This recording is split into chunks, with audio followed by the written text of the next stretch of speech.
When the First World War erupted in the summer of 1914, Europe was still intoxicated by illusions of speed and glory.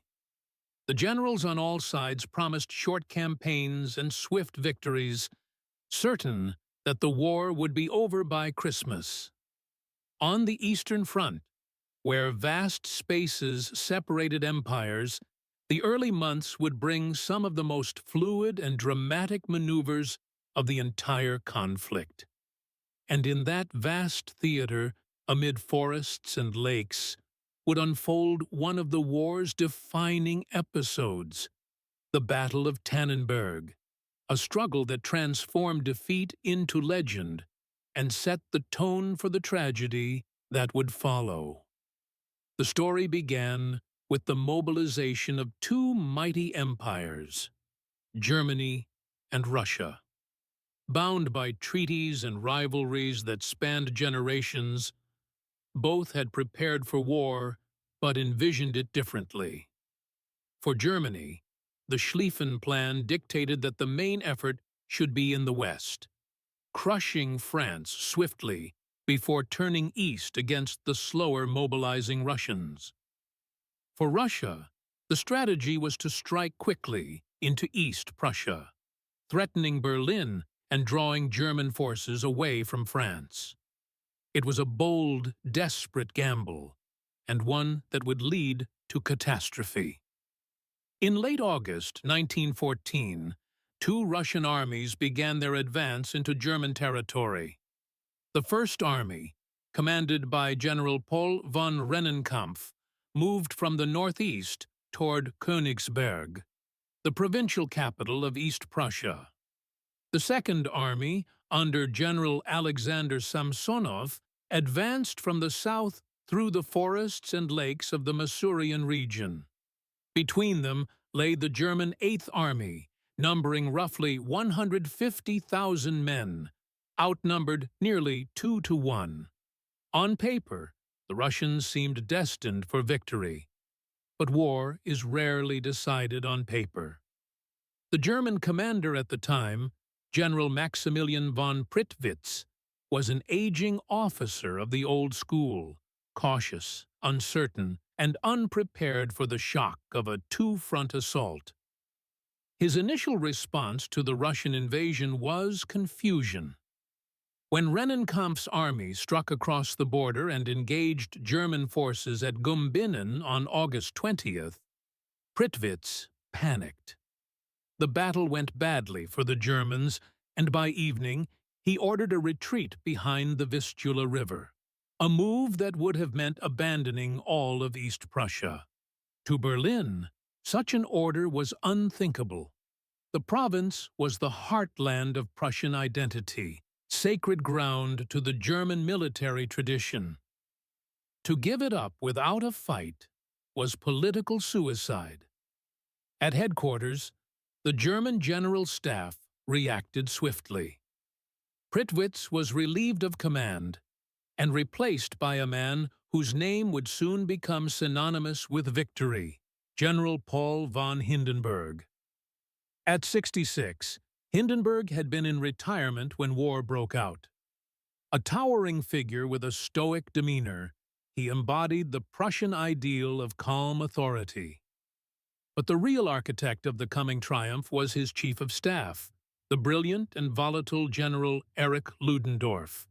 Together, this unlikely pair would transform a precarious situation into one of the most stunning operational victories in modern warfare. When Hindenburg and Ludendorff arrived at the Eighth Army's headquarters in Marienburg on August 23rd, they found chaos.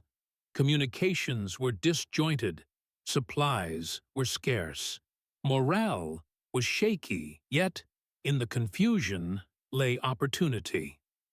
Through intercepted radio messages, sent by the Russians in plain language without encryption, the Germans learned the positions and plans of both invading armies. It was a gift from heaven. The messages revealed that Rennenkampf's First Army, after its victory at Gumbinnen, had halted to rest and reorganize rather than pressing westward. Meanwhile, Samsonov's Second Army, advancing from the south, was moving blindly into the heart of East Prussia, unaware that its northern flank was exposed. Between the two Russian armies yawned a gap of nearly 40 miles, a fatal separation that would prove their undoing. Ludendorff saw the opportunity instantly. Instead of retreating, he proposed to turn the Eighth Army southward to strike Samsonov's forces before Rennenkampf could come to their aid. It was a bold, almost reckless move, but it played to Germany's strengths. Superior railways, better intelligence, and faster communication. Using the well-developed Prussian rail network, Ludendorff began shifting divisions rapidly from east to south, creating the illusion of a much larger army. Hindenburg approved the plan without hesitation. The German army, he said, would not yield an inch of Prussian soil. As Samsonov's men pushed deeper into East Prussia, they believed victory was near. The German resistance seemed scattered. Villages fell easily. The roads were open, but the advance was slow and disorganized. Supply lines stretched for miles, food ran short, and the soldiers marched in suffocating August heat. The Russian army, vast and brave though it was, suffered from the same problems that plagued its empire: poor logistics, inadequate leadership, and unreliable communication. Most of the troops were peasants, ill-equipped and ill-fed, fighting for a cause that seemed remote and abstract. Officers struggled to control them. Maps were outdated. Coordination between units was haphazard at best. Samsonov himself was a competent but cautious man, weighed down by the knowledge that failure would mean disgrace. Meanwhile, Hindenburg and Ludendorff prepared the trap. On August 26th, German forces struck the Russian left wing near the town of Orlau. The fighting was fierce but localized, a feint designed to draw Samsonov deeper into the pocket. The next day, more German units appeared on the Russian right, near Seeberg and Allenstein. Samsonov, believing he faced only rearguard resistance, ordered his Central Corps to push forward toward the town of Tannenberg, unaware that he was marching into an encirclement. The forests and lakes that dotted the region, beautiful in peacetime, now became barriers that funneled entire divisions into narrow corridors of death. As the days passed, the German plan unfolded with ruthless precision. Railways carried troops and artillery from one flank to another in record time. German cavalry harassed the Russian lines of communication, cutting telegraph wires and ambushing supply trains. By August 28th, Ludendorff's trap was ready to spring. The German 17th Corps under General August von Mackensen struck from the west, while General Hermann von Francois's 1st Corps attacked from the east. In the north, General Schultz's corps moved down to block Samsonov's retreat. The jaws of the trap began to close. The Russians fought desperately. Confused orders, contradictory reports, and exhaustion crippled their response. Entire regiments lost contact with headquarters. Artillery units ran out of shells. Wounded men were left behind in the forests. Samsonov, realizing too late the scale of the disaster, tried to regroup his scattered divisions, but the encirclement was already complete. German artillery pounded the trapped Russian columns without mercy. By the evening of August 29th, the Second Army was disintegrating. In the chaos, Samsonov rode to the front to assess the situation. He found only wreckage, burning wagons, shattered guns, and lines of weary, terrified men surrendering en masse. Surrounded by his staff in the darkness, he whispered that he could not face reporting such a disaster to the Tsar. Alone, he rode into the forest and shot himself. His body was found days later by German soldiers who buried him with full military honors. The Battle of Tannenberg ended in complete German victory. Over 90,000 Russian soldiers were captured, another 50,000 killed or wounded, and entire divisions wiped out. The Germans lost fewer than 20,000. The scale of the triumph astonished the world. Newspapers hailed Hindenburg and Ludendorff as heroes, saviors of the eastern frontier. For Germany, it was a moment of triumph amid the grim news from the West. For Russia, it was a humiliation so deep that it would haunt the empire for years to come. But beneath the glory and disgrace lay the deeper truth of modern war. That intelligence, logistics, and ruthlessness mattered more than courage alone. Tannenberg was not just a battle. It was a warning of what the new century's warfare would demand. By dawn on August 29, 1914, the battle that had begun as a confused series of skirmishes had turned into one of the most complete encirclements in modern history. The Russian Second Army, once a massive force of nearly 150,000 men, was now trapped in a tightening ring of German steel. The forests of East Prussia, which had seemed tranquil and endless only weeks before, now echoed with gunfire and screams. Roads clogged with refugees, wounded men, and broken wagons. Horses lay dead in ditches.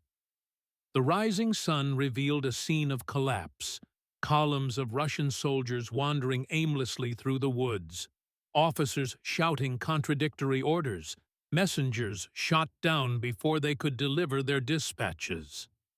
The army was dissolving before its commander's eyes. General Alexander Samsonov had entered East Prussia with pride and purpose. His orders from the Russian High Command had been clear. Strike deep into German territory. Link up with Rennenkampf's army advancing from the northeast, and bring the war home to Prussia. The Russian Empire had suffered humiliation at the hands of Germany and Austria-Hungary for decades. Now was the chance to restore its honor. But the advance had been plagued by disorganization from the start. Supply trains lagged miles behind. Ammunition was short. Telegraph lines were unreliable. The vastness of the terrain, which the Russians had believed would favor them, became their enemy. Units lost contact with one another. Maps were inaccurate. Lakes and marshes forced detours that scattered the corps across hundreds of square miles. The Germans, under Hindenburg and Ludendorff, exploited every weakness with cold precision. Their intelligence advantage, gained from intercepted, unencrypted Russian radio transmissions, was decisive. They knew exactly where Samsonov's corps were marching and how far Rennenkampf was lagging behind. Ludendorff, ever the strategist, turned mobility into a weapon. He shifted entire corps across the front by rail, concentrating his forces where they were most needed. To the Russians, it seemed as though the Germans had multiplied overnight, appearing out of the forests in every direction. The encirclement was executed with mathematical efficiency. François's First Corps struck hard from the south, driving the Russian 13th Corps northward toward the lakes. Mackensen's 17th Corps attacked from the west, cutting the main road to Hindenburg. To the north, Schulz's 20 corps sealed the ring near Willenberg. By the afternoon of August 29th, the noose was complete. The Russians were trapped in a pocket roughly 20 miles wide, hemmed in by forests, lakes, and the relentless German artillery. Inside the pocket, chaos reigned. Command and control disintegrated. Russian officers, unable to locate their superiors or communicate by radio, made independent decisions to retreat, attack, or surrender. Ammunition wagons were abandoned, field hospitals overrun. Thousands of men threw down their rifles and raised their hands, stumbling toward the German lines with white rags tied to sticks. Others fought on blindly, forming small groups that resisted until annihilated. The heat was suffocating, the air filled with the smell of gunpowder and decay. Bodies littered the paths. Wounded men cried for water that no one could spare. The forest became a maze of death. Samsonov rode from position to position, trying desperately to rally his troops. His staff begged him to withdraw before the ring closed completely. But it was already too late. Reports from the flanks were contradictory. No one knew where friendly units were located. When he finally realized the full extent of the disaster, that his army was surrounded and that no help would come, he fell silent. His face, one witness said, turned ashen. That night, accompanied by 2 officers, he rode into the woods near Willenberg. There, in the darkness, he dismounted, walked a few paces away, and shot himself in the head. His death was quiet, almost anticlimactic, the final act of a tragedy that had consumed tens of thousands of lives. The Germans later found his body and buried it with military honors. A gesture of respect from victors who understood the burden of command. By August 30th, the battle was effectively over. The remnants of the Russian Second Army surrendered en masse. Columns of prisoners, numbering over 90,000, marched under German guard toward makeshift camps. Many were barefoot. Some carried the wounded on improvised stretchers. Others simply collapsed along the roadside.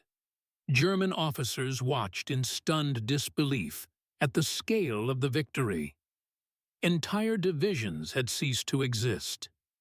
The Germans counted over 350 captured guns, thousands of wagons, and vast quantities of equipment. What had begun as a desperate defense of East Prussia had become a triumph of planning, speed, and intelligence. The news reached Berlin like a thunderclap.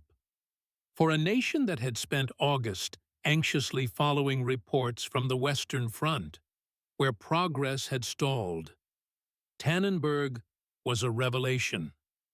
Newspapers hailed Hindenburg and Ludendorff as saviors of the fatherland.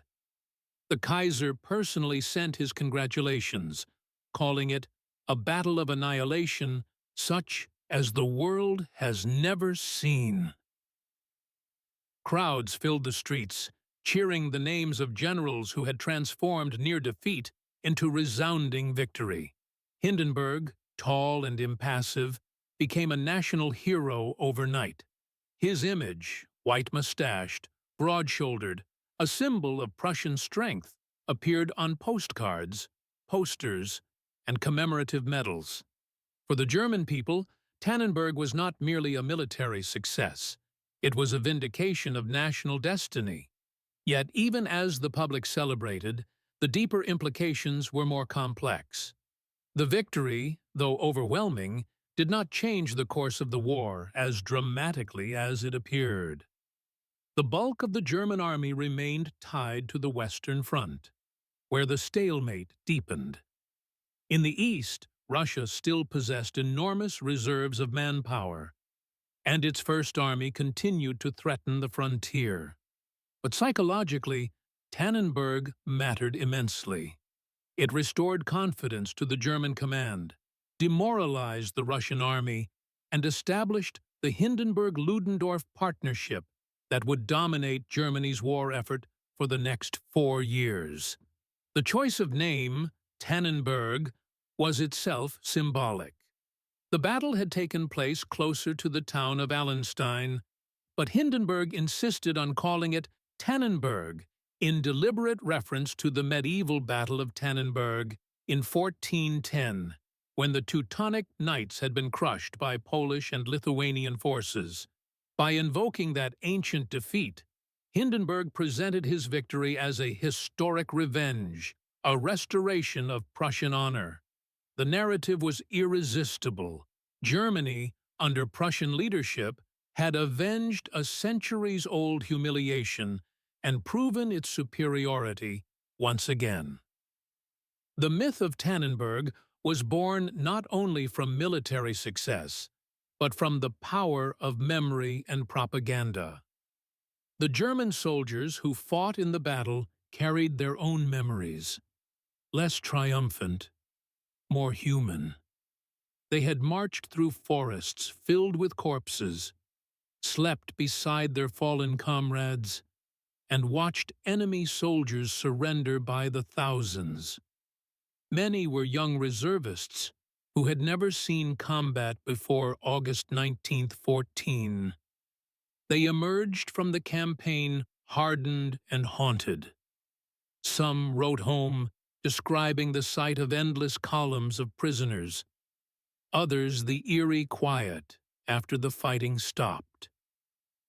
The forest was full of ghosts, one infantryman wrote. We had won, but the silence was unbearable. For the Russians, the aftermath was humiliation and mourning.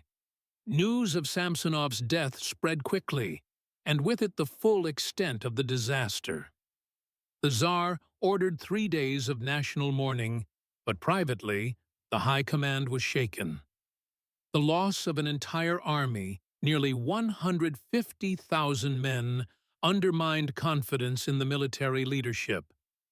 General Rennenkampf, who had failed to coordinate with Samsonov, was blamed for his inaction. Distrust, hubris, and resentment spread through the officer corps. In the ranks, morale plummeted.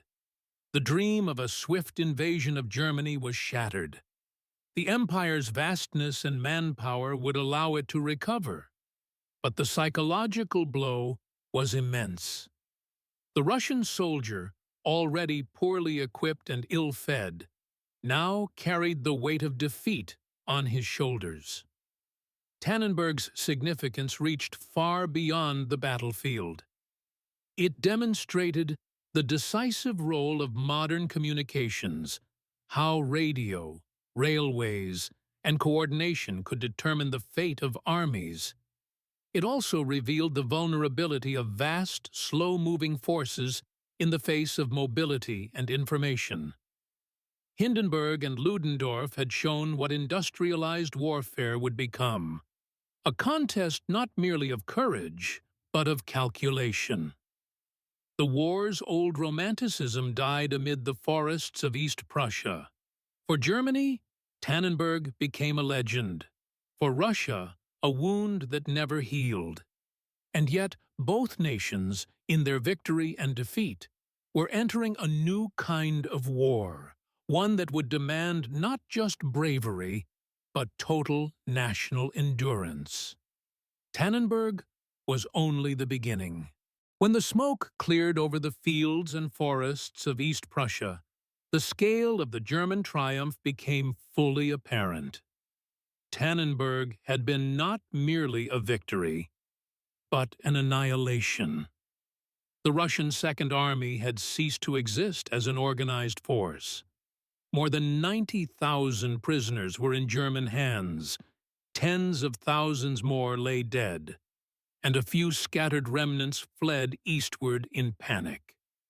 It was one of the most complete operational victories in modern military history, and it stunned both enemies and allies alike.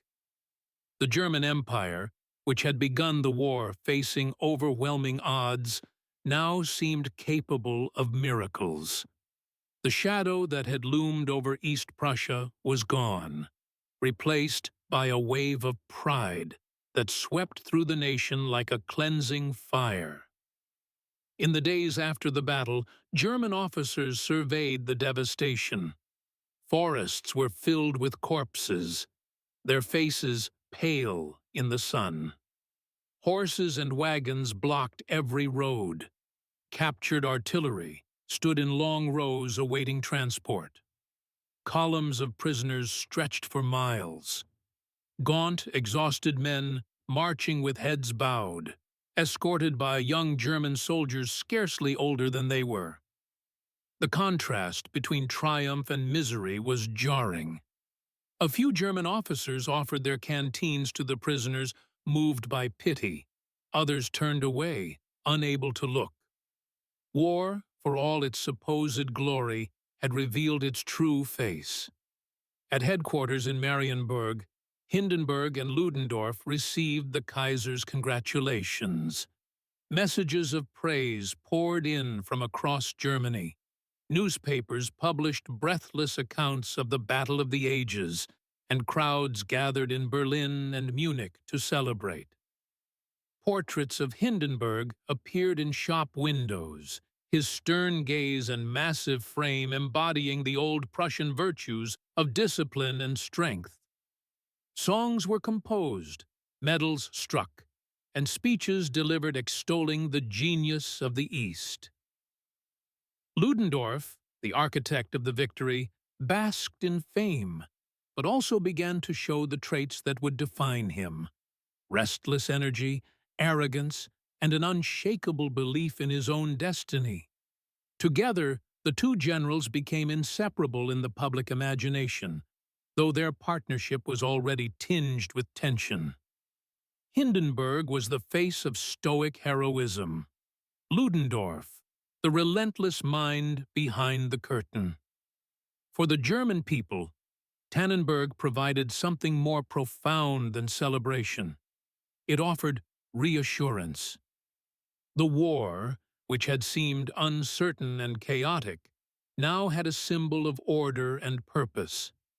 The defeat of Russia's mighty armies on German soil restored national confidence at a crucial moment. In propaganda, Tannenberg was presented as the victory of civilization over barbarism, of discipline over chaos. The name itself, chosen by Hindenburg, resonated deeply. By linking the modern battle to the medieval defeat of the Teutonic Knights in 1410, he transformed it into a moment of historical redemption. Germany, it was said, had avenged 5 centuries of humiliation. The past and present merged into a single narrative of triumph. But even as Germany exulted, the implications of Tannenberg began to unfold across the Eastern Front. The Russian Empire reeled from the shock. News of the catastrophe reached Petrograd slowly, filtered through denial and disbelief. When the full extent became clear, the impact was devastating. The Tsar's government struggled to explain how one of its largest armies had been destroyed in less than a week. Blame fell on miscommunication, poor leadership, and the failure of coordination between Rennenkampf and Samsonov. The two generals had disliked each other for years, and their mutual distrust had proven fatal. In the chaos of the campaign, they had barely exchanged messages. Rennenkampf, still regrouping after Gumbinnen, advanced too slowly to aid Samsonov. By the time he moved forward, the Second Army was gone. The loss of Samsonov's army did more than weaken Russia's military position. It shattered morale. The soldiers who remained began to doubt their leaders, and confidence in the Tsar's high command eroded. In villages across the empire, families received word that their sons and husbands had vanished into German captivity or lay buried in the forests of East Prussia. The Russian press, censored and controlled, could not fully conceal the disaster, but it sought to turn defeat into a call for endurance. The empire, officials insisted, was vast and resilient. The Germans could win battles, but not the war. Still, the ghost of Tannenberg lingered. It haunted the Russian army for years, a constant reminder of what could happen when arrogance met organization.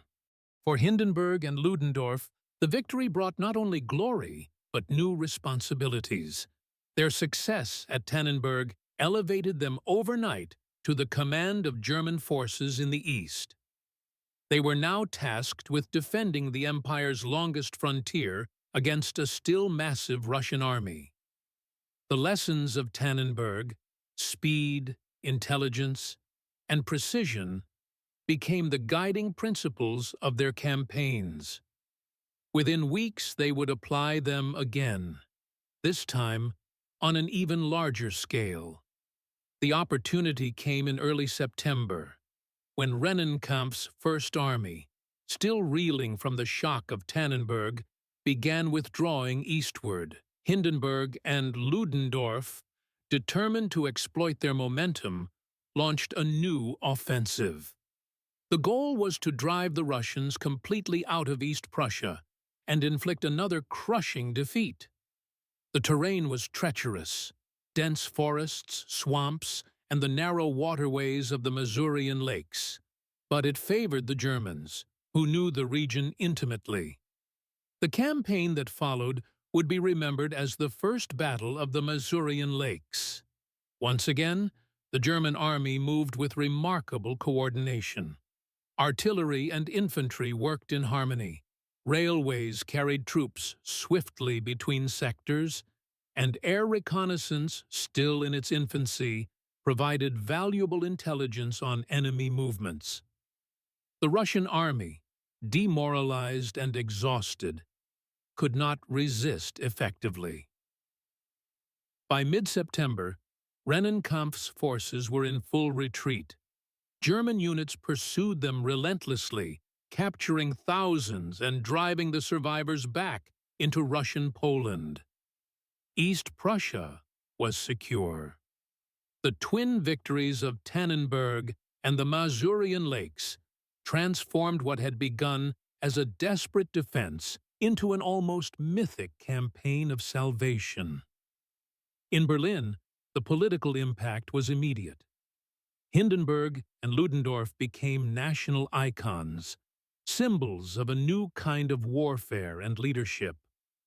The Kaiser hailed them as the saviors of East Prussia, and the public embraced them as living legends. Their portraits hung beside those of Frederick the Great and Bismarck.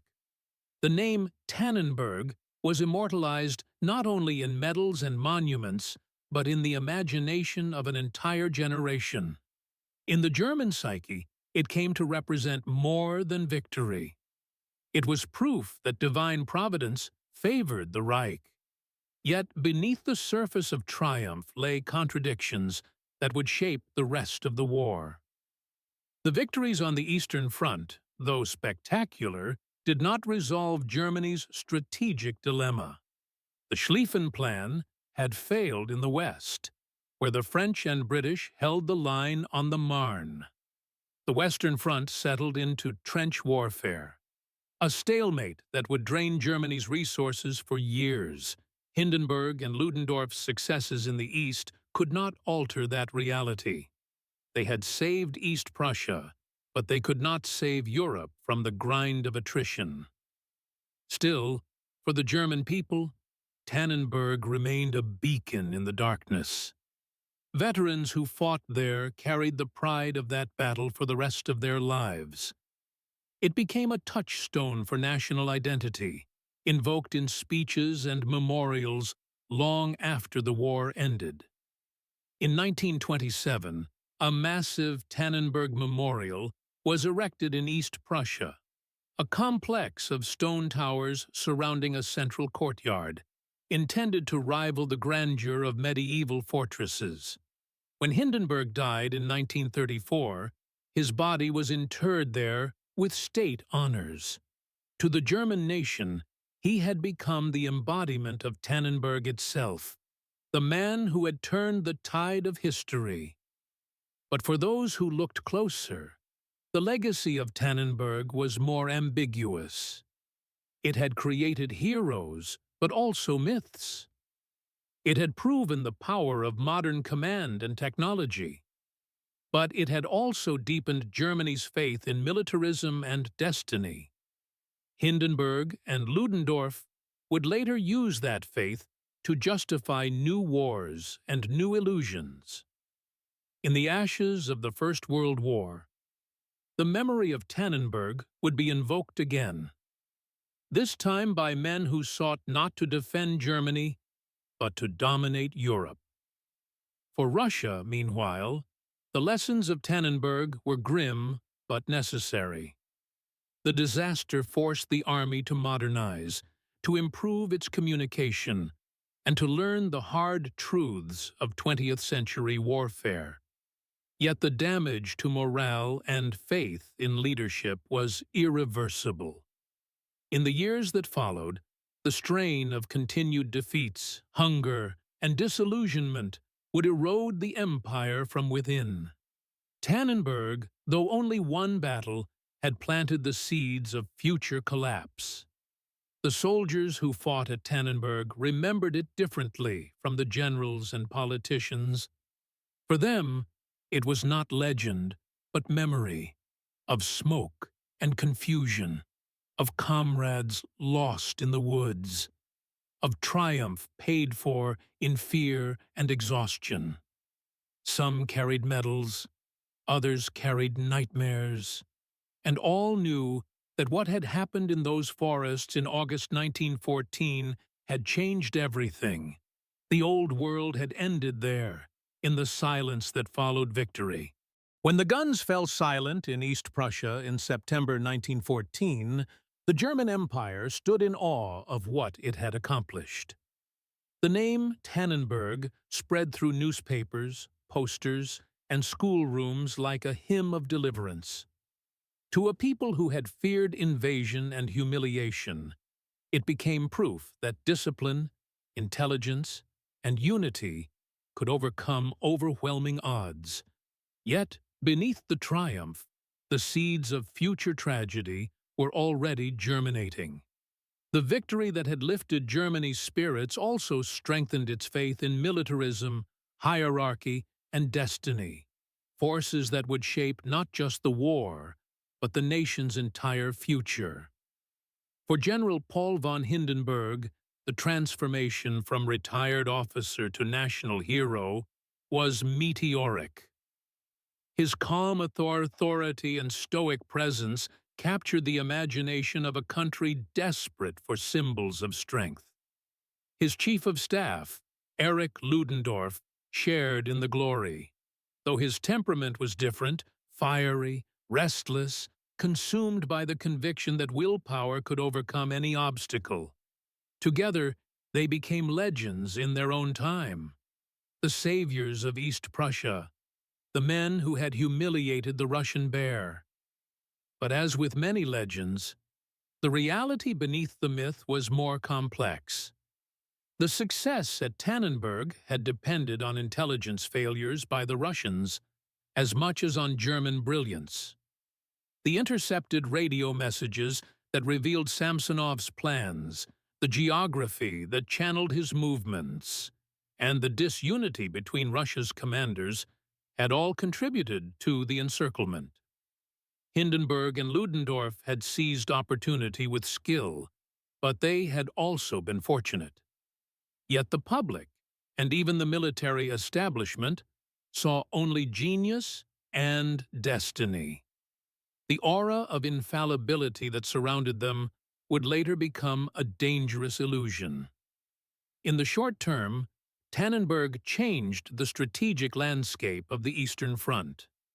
Russia, though still vast and capable of raising new armies, never again fully recovered its confidence. The defeat shattered its aura of invincibility and exposed the fragility of its logistics and command. In the months that followed, further German victories deepened the crisis. The morale of Russian soldiers eroded as supplies dwindled and leadership faltered. Discontent simmered among the troops and civilians alike. The seeds of revolution, planted in 1905, found new soil in the bitterness of 1914 and 1915. The German army, meanwhile, drew from Tannenberg a dangerous lesson: that mastery of technology, discipline, and leadership could overcome any disparity of numbers. This belief became the moral foundation of German strategy throughout the war. Hindenburg and Ludendorff, now in charge of all operations on the Eastern Front, cultivated an image of invincible command. They moved like demigods through the war's machinery, issuing orders that determined the fate of millions. In Berlin, their portraits hung beside those of kings. But the myth of Tannenberg blinded Germany to deeper realities. The war in the West had stalled, the Schlieffen Plan had failed, and industrial war was devouring resources faster than any victory could replenish them. In the years that followed, Hindenburg and Ludendorff would rise even higher, eventually assuming near-dictatorial power over Germany's war effort. They became the de facto rulers of the nation by 1917, shaping strategy and policy alike. The confidence born of Tannenberg led them to believe in total victory, to reject compromise, and to push the empire beyond its limits. When defeat finally came in 1918, the myth of their invincibility became a double-edged sword. Many Germans, unable to accept that such heroes could have failed, turned to the poisonous idea that the army had been stabbed in the back by civilians and politicians at home. Thus, the legend of Tannenberg, meant to symbolize national strength, helped nurture the resentment that would later feed extremism. For Russia, the human and psychological cost of Tannenberg was staggering. Entire families were erased from villages across the empire. Tens of thousands of soldiers languished in German prison camps, their fate unknown to their loved ones. The officer corps lost faith in its leaders, and the common soldier began to question not just orders, but the very legitimacy of the Tsarist system. The disaster exposed the incompetence of the regime and widened the gulf between rulers and ruled. When revolution came in 1917, it would be driven as much by military collapse as by ideology. The ghosts of Tannenberg marched with the revolutionaries through Petrograd's streets. In the broader context of the First World War, Tannenberg stood as one of its defining paradoxes. It was a masterpiece of operational art, a victory achieved through intelligence, speed, and coordination, but it changed nothing fundamental about the conflict. The trenches still spread like scars across Europe. The slaughter continued unabated. Tannenberg gave Germany confidence, but not strategic advantage. Yet, psychologically, it mattered immensely. It proved that modern war would be decided not by size or courage alone, but by the mastery of organization and information. It was the first great battle of the information age, a triumph of intercepted messages, rail logistics, and central planning. The old world of cavalry charges and noble duels had vanished forever. In the years after the war, Tannenberg's legacy grew even larger. The Tannenberg Memorial, completed in 1927, became a national shrine. Built of massive stone towers and echoing courtyards, it was designed to evoke the grandeur of ancient fortresses. Inside, ceremonies honored the fallen, but the monument also served a political purpose. It was a statement of pride amid defeat, a reminder that, even in the darkest times, Germany had known glory. When Hindenburg died in 1934, the new regime under Adolf Hitler turned his funeral into a spectacle of nationalist symbolism. The old field marshal's coffin was carried into the Tannenberg Memorial by torchlight, accompanied by fanfare and banners. In that moment, the victory of 1914 was bound forever to the ideology of the future. The Nazis exploited Tannenberg ruthlessly. They portrayed it as proof of German superiority and divine favor, a triumph of will and race. The true meaning of the battle, its lessons in intelligence, cooperation, and humility, was buried beneath propaganda. The name became a rallying cry for conquest, not defense. When Germany invaded Poland in 1939, official communiques declared that Tannenberg is avenged once again. History had come full circle, its tragedies repeating themselves under different flags. For those who had actually fought there, however, the myth rang hollow. The veterans remembered not banners and parades, but mud, exhaustion, and the cries of men dying in forests they could not escape. They remembered Samsonov's suicide, the prisoners' long marches, the eerie quiet that followed victory. Some wrote memoirs trying to capture what they had witnessed. Others remained silent, unable to reconcile their memories with the heroic tales told by politicians. To them, Tannenberg was not a symbol of glory, but of the cruelty of fate, how quickly triumph could turn to arrogance, and how deeply arrogance could wound a nation. After the Second World War, the Tannenberg Memorial was destroyed, its stones scattered across the Prussian plains. The land itself changed hands.